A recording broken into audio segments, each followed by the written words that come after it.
Good morning, everybody. A couple of things. They wanted to re-tape this presentation. Margie's on time. They wanted to she wanted to bet. Did you win? Huh? I did last week.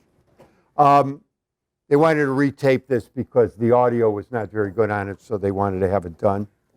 The other thing is I got a lot of calls and emails for people that weren't here that wanted, or other people that wanted to hear about Bob Smalls again, Robert Smalls. So I'm going to redo it. I added a graphic to it, which should enhance what I spoke about last week. So we'll start there. Okay? All right. Okay. Oop. Okay, we're going to talk about, first we're going to talk about Robert Smalls. This is, like I said last week, is an Horatio Alger story. This African American arose from a slave, became a Civil War hero, became a U.S. Navy captain. From there, became a very wealthy during the Reconstruction era, became a very wealthy man and a legislator. And, oh, by the way, also became a civil rights pioneer. He was born in 1839, the son of a domestic slave in South Carolina. He was hired out at 12 to work in Charleston, South Carolina. There he started in a hotel, became a lamplighter, and then worked in his teens on the Charleston docks, becoming very, very familiar with the dock system. On the docks, he worked as a longshoreman, a rigger, and a sailmaker. He then started to pilot ships around the harbor. But he couldn't be called a pilot because he was a slave, so he was called a wheelman, the term they used for slaves who were pilots on ships in the harbor. In 1861, the Civil War began by the bombardment of Fort Sumter.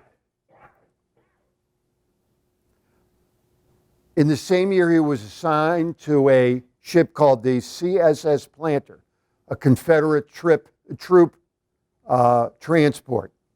And he would pilot the ship through the Charleston harbor to various fortifications, carrying troops and supplies back and forth. From the harbor, he and the other slaves, who were also members of the crew, could see the Federal bombardment of Charleston. Here is a map showing the Charleston harbor and the blockade of what was called the Anaconda Plan. Remember when we talked about Winfield Scott, and the plan was to blockade major Confederate ports. So as you can see here, the black dots are the Union ships. The blue dots, Confederate Union wrecks of ships, of Union ships. These are where battles occurred, and you can see fortifications, Confederate fortifications along the Charleston harbor. And he worked in the wharfs around Charleston. On May 13th of 1861, he and 7 members of the crew, which were all slaves, decided they were going to attempt to escape slavery and make a dash to the Union blockade. He sailed past the first fortification to another wharf where he picked up his wife, his children, and the families of the other slaves. And they began their escape through the Charleston harbor. He did so by wearing the captain's uniform and the familiar straw hat that the captain wore. He also copied the mannerisms of that captain through these fortifications, so any guards that would see him would think that he was the captain of the ship and not escaping. As I said, he started his trek at 3 a.m. He arrived past Fort Sumter at 4:30 a.m. I don't know if here's Fort Sumter right here. Past Fort Sumter at 4:30 a.m. just at dawn. He had gone past 5 fortifications where he was not detected. Suddenly, a Confederate ship saw him and gave chase. But by that time, he was well past Fort Sumter on his way to the Union blockade. When he reached the main channel, he took the Confederate flag down from the ship, from the CSS Planter, and put up a white sheet that the Union blockade would see. He was about to be fired upon by the Union blockade when one of the observers from the ships recognized the white sheet and let him go. He escaped, and the exploits of that escape were publicized in all the northern papers, and he became a celebrity. His knowledge of the Charleston Harbor and troop movements were invaluable to the Union Army. As the war progressed, Smalls was made a pilot of 2 ships. The CSS Planter became the USS Planter. It was a side wheeler with the pilot house up here. And then he became the pilot of one of the first ironclads, the USS Keokuk. Now, on December 1st, 1863, he was piloting the Planter when it came under fire by Confederate troops. The captain of the ship, named James Nickerson, jumped out of the pilot's house and ran for safety.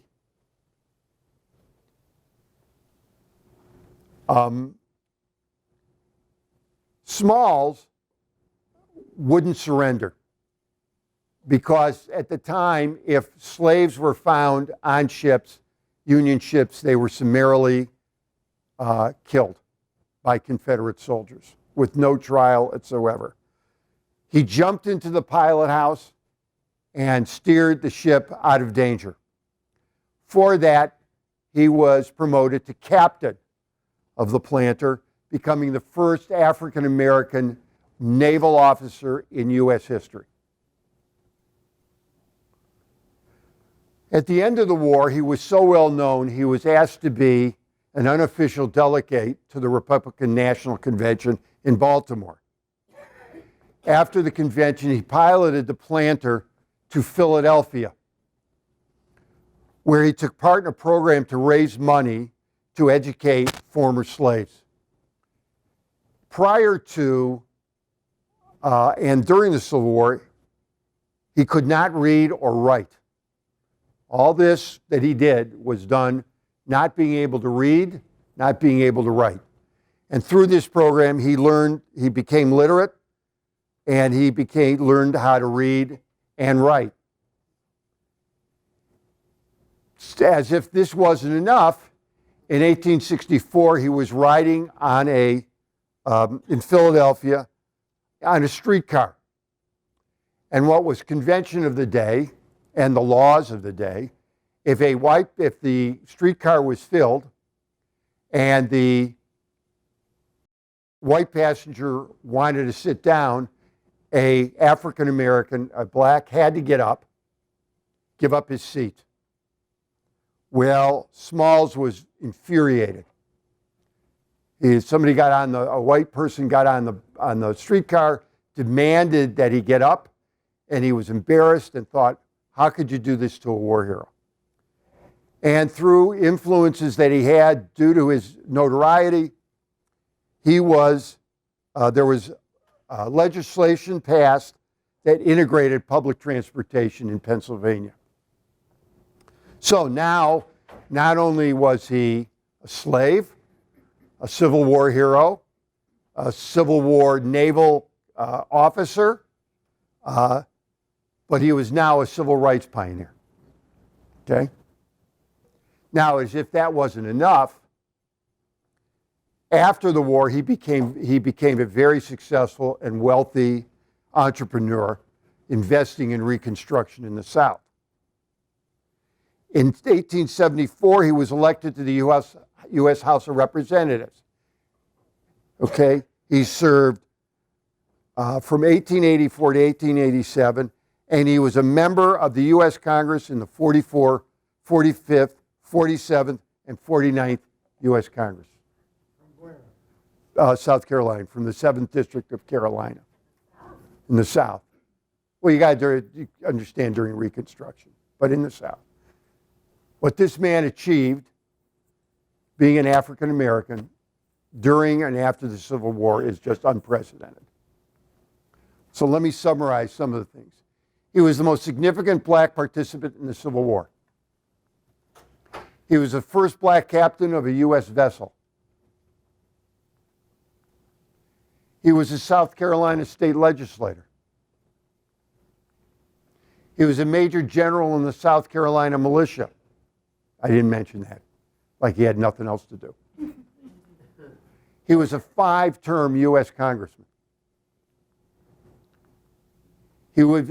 After he went to Congress, he was made U.S. Collector of Customs in South Carolina. And I love this quote. "My race needs no special defense, for the past history of them in this country proves them to be equal of any people anywhere. All they need is an equal chance in the battle of life." That is a synopsis of his life. Yes, sir. Was he the first congressman? No. Yes, he was the first black congressman. Yes. During Reconstruction, there was a lot of African Americans voted into Congress because, actually, to be very honest with you, whites were. It was not fashionable for Confederates to be congressmen. So that's the story of Robert Smalls. Quite a life, huh? Okay. Now let's talk about somebody else that didn't get the publicity they were shot together. All right, here's a test. Who was the first African American to refuse to give up her seat on a Montgomery, Alabama bus, thus inaugurating the civil rights movement? If you said Rosa Parks, you were wrong. She was not. Her name was Claudette Colvin. She was born in 1955, and she was adopted by QP and Mary Ann Colvin. Her father mowed lawns. Her mother worked as a maid. She grew up in a very poor black neighborhood of Montgomery, Alabama. In 1943, at the age of 4, she got her first lesson in segregation. She and her mother were shopping in a store, and 2 young little white boys walked in and said they wanted to touch her because they wanted to see the difference between being white and black. Her mother slapped her in the face and told her that it was not allowed. White people were not allowed to touch black people. In 1955, she was a student at segregated Booker T. Washington High School. Brown versus the Board of Education had not been completed yet. She relied on city buses to get her to and from school. She was a member of the NAACP Youth Council and was actively learning about the civil rights movement. On March 2nd, 1955, 9 months before Rosa Parks did the same thing, she was traveling on a bus in Montgomery, Alabama. And again, if a white person wanted the seat, the black African American had to relieve the seat and give it to the white traveler. She refused to give up her seat. The driver came up to her and said, look, if you don't give up your seat, I'm going to call the police, and you're going to be arrested. She sat there and said, I'm not giving up my seat. Well, sure enough, the driver gave up, stopped the bus, got police officers, and she was dragged from the bus by 2 police officers and arrested. This was not only it was not the only case in the United States that involved this situation. There were 4 other African Americans that had sued the same thing. And by the time it got up to the Supreme Court of the United States, it was merged into a case called Browder versus Gale. And the federal district court found that the segregation laws in Montgomery were unconstitutional. The city and state appealed, and the federal court's decision was unanimously affirmed on September 13, 1956. So Claudette Colvin forced Montgomery to integrate their transportation system. The actions of Claudette Colvin occurred 9 months prior to the actions of Rosa Parks. So why did Rosa Parks get all the publicity? Here's the reason. I'm sorry. Okay. For many years, the Montgomery black leaders did not publicize what Colvin had done. She was a teenager, and there was a rumor that she was pregnant by a married white man. Okay? She was not. But Rosa Parks was the secretary of the NAACP of Montgomery, Alabama. And the black community thought she would be a more wholesome and appropriate symbol of the movement.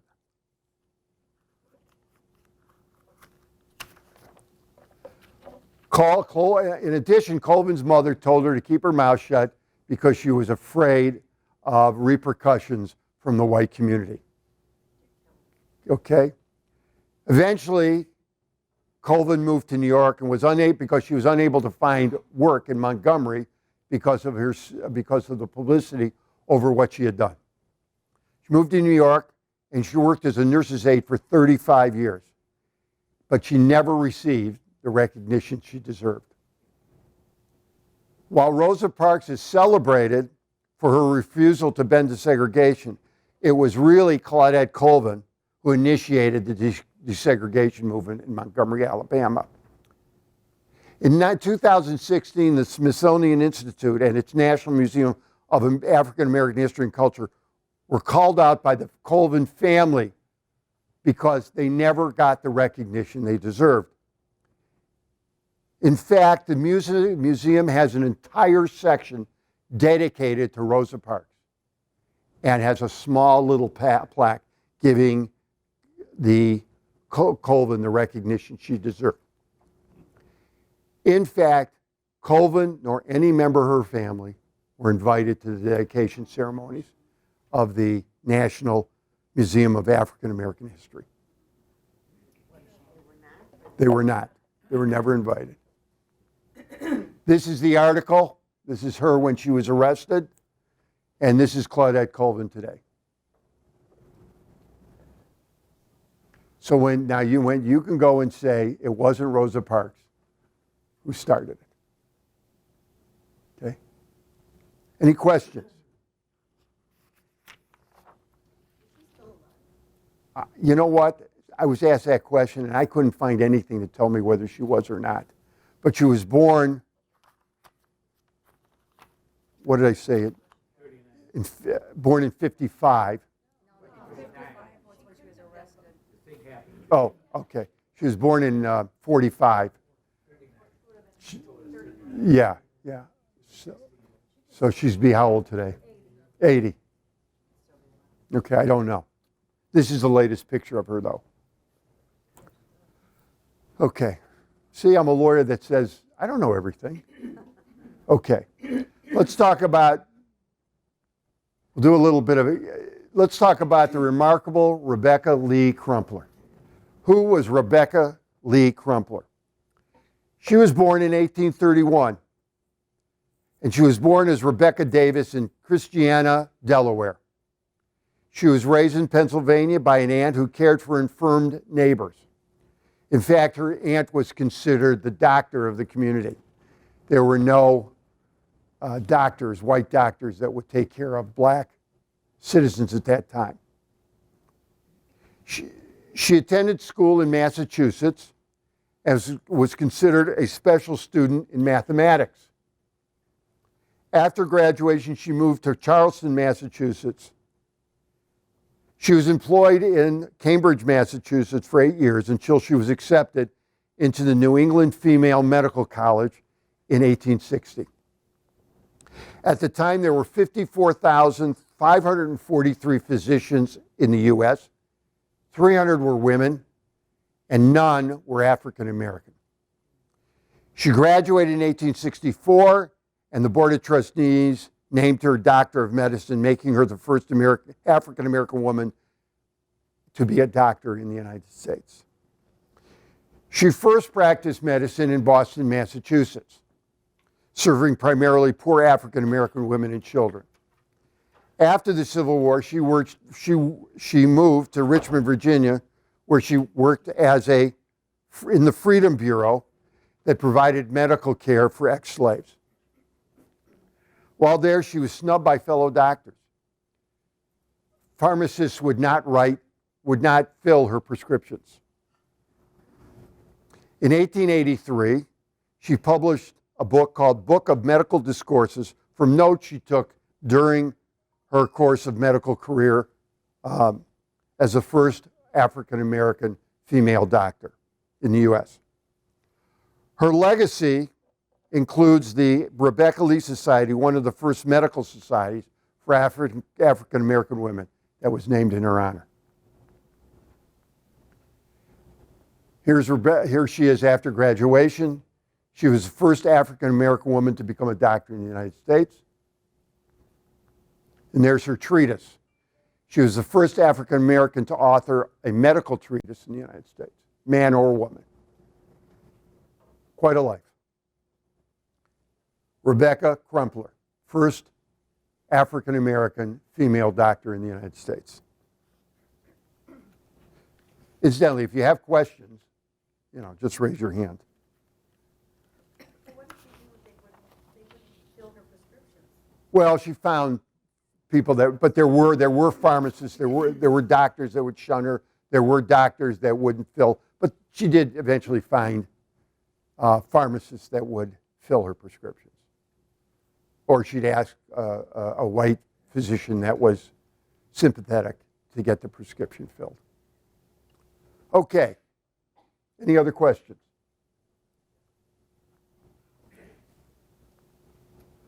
The Amazing Life of Elizabeth Cochran Seaman. She was born in 1854 near Pittsburgh, Pennsylvania. She attended boarding school until her father passed away, and she was forced to drop out due to a lack of funds. In 1880, her mother moved the family to Pittsburgh itself. While living in Pittsburgh, she read a newspaper article entitled, "What Girls Are Good For," in the Pittsburgh Dispatch, that reported that girls were principally for birthing children and keeping house. Obviously a Steeler fan. Okay. She wrote a response under the pseudonym Lonely Orphan Girl, rebutting the article's theme. The editor of the newspaper was so impressed, he put an advertisement in the newspaper asking the person to reveal themselves. And she did. And she was asked by the editor to write other articles under the same pseudonym. She wrote an article called The Girl Puzzle, which spoke about how divorce affected women. She advocated reform in the divorce laws. The editor was so impressed, he offered her a full-time job. Her early work concentrated on the lives of the working women in factories. So incensed were the factory owners that they demanded that she be demoted. And she was demoted to do typical female writing about fashion, society, and gardening. As you can tell, this did not sit very well with her. And she went off to Mexico. Now understand, she was still under the age of 21. She went off to Mexico as a foreign correspondent and wrote articles about the Mexican people. In one report, she protested the imprisonment of a local journalist because he disagreed and criticized the Mexican government, then under the dictatorship of Porfirio Diaz. Mexican officials threatened to arrest her. She promptly fled the country. No grass grew under this woman's feet. In 1887, pardon me? She was under 21 at the time. Right. In 1887, her articles had become so famous that she was offered a job in New York by Joseph Pulitzer, the owner of the New York World. She moved to New York and worked on undercover assignments for the newspaper. She agreed to have herself admitted to an insane asylum in New York to be able to report on what was going on. After 10 days, Joseph Pulitzer had to get her out. She reported on the brutality and neglect in the asylum. Her report, later published in a book called 10 Days in the Madhouse, caused a sensation, forcing reforms and brought her lasting fame. In 1888, she suggested to her editor that she take a trip emulating the fictional character Phineas Fogg from Around the World in 80 Days. And Joseph Pulitzer agreed. And at 9:40 a.m. on November 14th, 1889, she began her journey.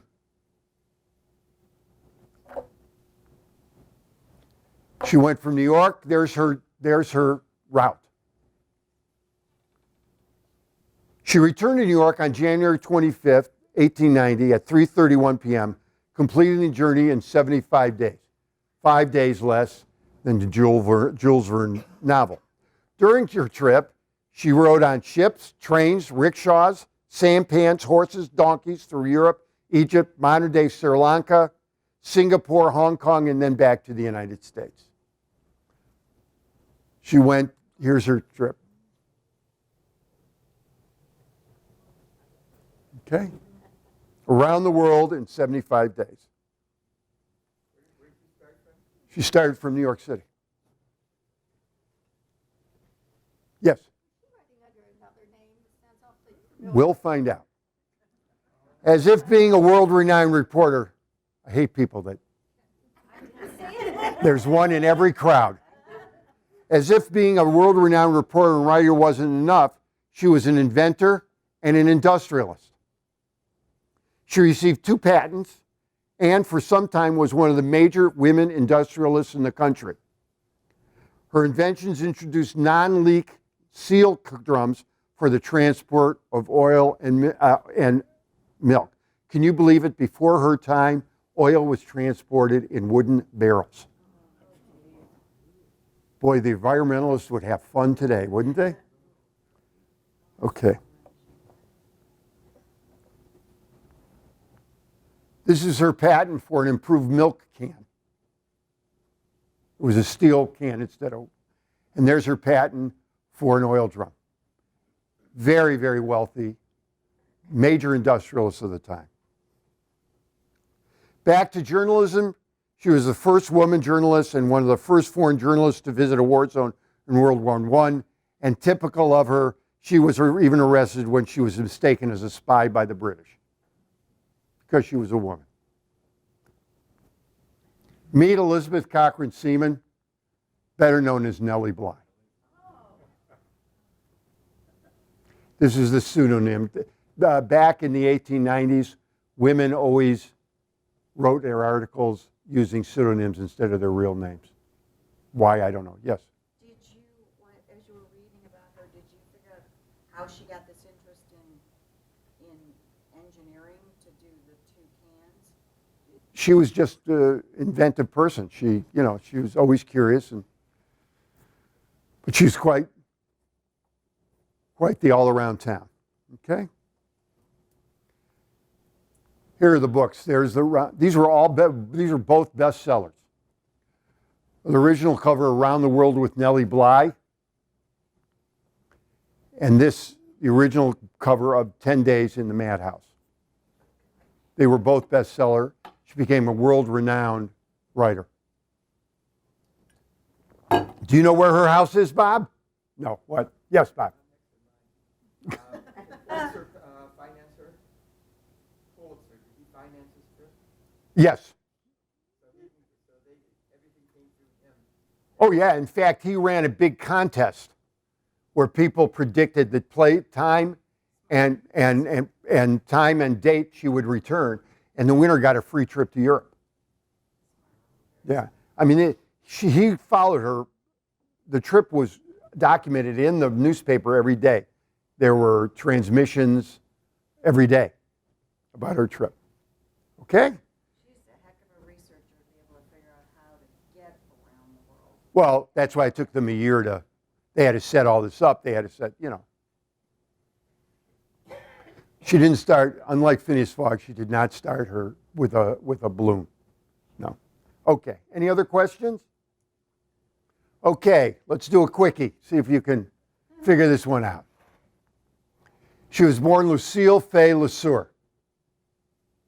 Ooh, I stumped you. She was born March 23rd, around, they think 1904, in San Antonio, Texas.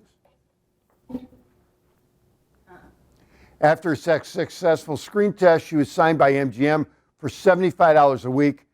And credited as Lucille LeSueur, her first film was Lady of the Night in 1925 as a body double for MGM's most popular female star, Norma Shearer. Anybody got any idea yet? Don't tell me, but just let's keep it for those who don't know. Within a few years, she became the romantic female lead to many of MGM's top male stars. It was her role as Diana Medford in Our Dancing Daughters in 1928 that catapulted her to stardom. She earned the Academy Award for Best Actress in Mildred Pierce in 1945. Everybody should know who she is by now. On June 3rd, 1929, she married Douglas Fairbanks Jr. They divorced in 1933. After her fourth husband's death, she was elected to the board of Pepsi-Cola. She died on May 10th, 1977 at the age of 77. Joan Crawford. Okay. All right?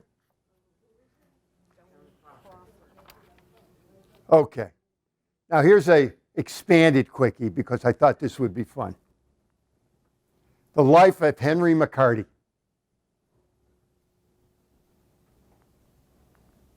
He was born on September 17th or November 23rd, 1859 in New York City. They don't know what date he was born, but one of those two. His younger brother, Joseph, was born in 1863. After his mother remarried, he took the name Henry Antrim. Nobody has any idea yet, do they? No. The family moved from New York to Indianapolis, then to Wichita, Kansas, Santa Fe, New Mexico, and finally to Silver City, New Mexico. His mother died when he was 15. Yep. About 1 year later, he was caught stealing food, and 10 days after that, he robbed the Chinese Chinese laundry. Okay. He escaped from jail, moved to the Arizona Territory, where he began stealing horses. Do I hear sociopath? He killed his first man, Francis P. Windy Cahill, on August 18, 1877. You should be getting some idea by now. To avoid prison, he traveled to the New Mexico Territory and took the name William Bonney. Okay. I know I shouldn't have put that clue in there. At the time of his death, at the age of 21, he had killed 8 men, including 1 sheriff and a deputy. He had been a horse and cattle rustler robber and gun for hire. Meet Billy the Kid. And to lay, he was never a friend. Who killed him? Pat Garrity. He was never, ever. Pat Garrity and he were never friends. In fact, Pat Garrity made it his life to find him and kill him because Billy the Kid had killed his deputy, Pat Garrity's deputy. If you remember when you were a kid, there was a TV program about Billy the Kid, and in that, Pat Garrity and he were friends. No such thing. He just found him. He found him back in New Mexico and killed him. There were some rumors that he had not been killed, and but that's strictly romanticism. He was killed. Okay. Any questions about Billy the Kid? Okay. We're going to have a written test after this. Why was he famous? He was romanticized in novels, in penny novels about the West. The same reason Jesse James was romanticized, and all the people in the East were fascinated by the West. The unlikely hero of the women's suffrage movement. Okay. Meet Harry Byrne. This is a story of how a 22-year-old Tennessee freshman legislator became a hero of the women's suffrage movement. He was born in 1895 in Neola, Tennessee, a town of less than 750 people. He graduated from high school in 1911 and then from Harvard Banking Seminar. He was admitted to the bar in Tennessee in 1923. Byrne held public office most of his life. He was in the state House of Representatives and the state Senate. His role as a hero of the women's suffrage movement occurred when he was just a freshman, state legislator in 1920. At just 22 years old. The 19th Amendment, women's suffrage, was proposed by the U.S. Congress on June 14, 1919. The amendment could not become law without ratification of 36 of the 48 states. For those of you who took my case on constitutional law, why? Because any constitutional amendment has to have how many states ratify it? 2/3. Very good. By the summer of 1920, 35 states had ratified it. One state remained. 4 states were called upon to hold legislative voting sessions on the issue. 3 of the states refused to do so.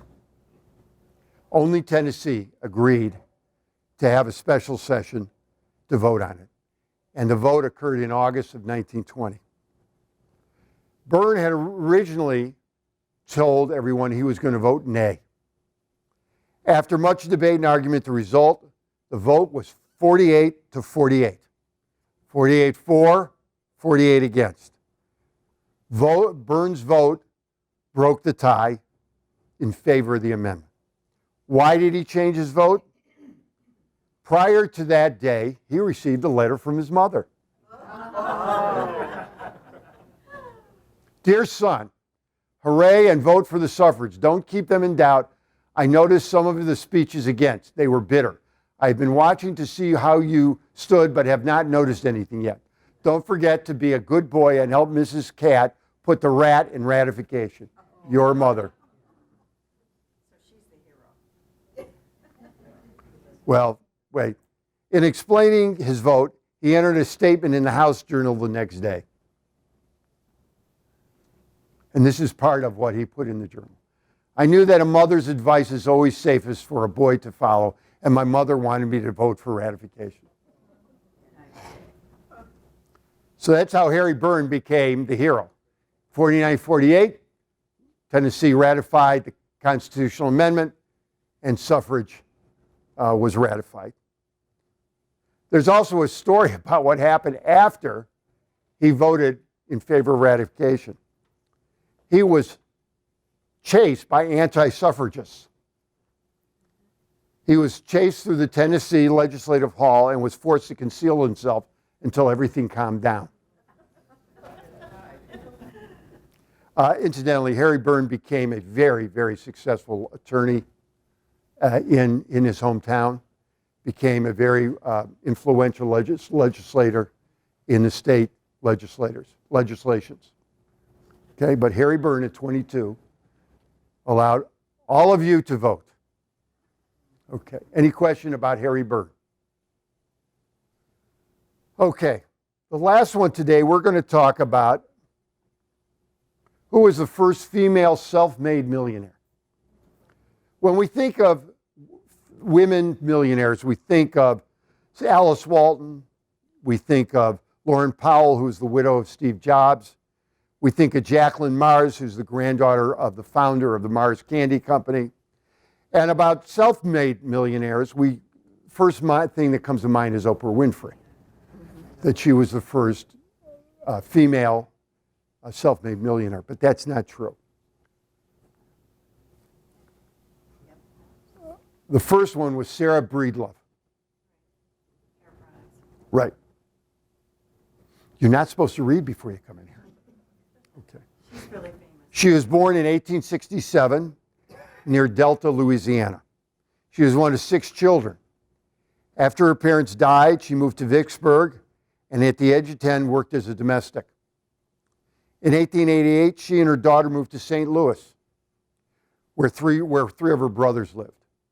She worked as a laundress, barely earning more than $1 a day. As was common in the day among African American women, she suffered from severe dandruff and other scalp ailments because of the harsh lye that was in the soap that was used during the day. And around 1904, she became a commissioned agent selling her hair products specifically made for African American women. While working, she began to develop her own product line. In 1905, at the age of 37, she and her daughter moved to Denver, Colorado, where she continued to sell products and develop her own product line. After she married a gentleman named Charles Walker, she became Madam C.J. Walker and marketed herself as an independent hairdresser and retailer of cosmetic products. She sold her products door to door and taught other black women to do the same. There is Madam Walker's scalp ointment. Okay? In 1906, she put her daughter in charge of the mail order business in Denver, and she and her husband traveled throughout the South and the East selling the product. In 1910, she relocated to Indianapolis, Indiana, where she opened her own factory in 1911. Her company continued to grow. To increase her company's sales force, Walker trained other women to become beauty culturalists using the Walker system. During the height of her career, Walker and her company employed several thousand women. In 1917, the company claimed to have trained nearly 20,000 women. The company had representatives throughout the U.S. and the Caribbean. After her death, the company expanded to Cuba, Jamaica, Haiti, Panama, and Costa Rica. In an address to the National Negro Business League in 1912, if I can get this, she said, "I am a woman who came from the cotton fields of the South. From there, I was promoted to the wash tub." Remember, she became a laundress. "From there, I was promoted to the cook kitchen. And from there, I promoted myself into the business of manufacturing hair goods and preparations. I've built my own factory on my own ground." African American woman, the first millionaire, self-made female millionaire in United States history. At the time of her death, Walker was considered to be the wealthiest African American woman in America. Her estate was worth $600,000, which today would be over $8 million. She was inducted into the Women's Hall of Fame in 1993. And in 1993, a postage stamp was was issued in her name as part of the Black Heritage Series. Yes, Do you know who bought her product line? African American women. No. After her death. I think her daughter owned it. I think it's still owned by the family. So it still exists? Mm-hmm. The company still exists? I believe so. Any other questions? Okay, well, that's all I have for today. I will see everybody. Any other questions or anything? It was fabulous. Thank you. I'll see. Would you continue to sit in the front seat next week? Will you? All right, we'll see everybody next week.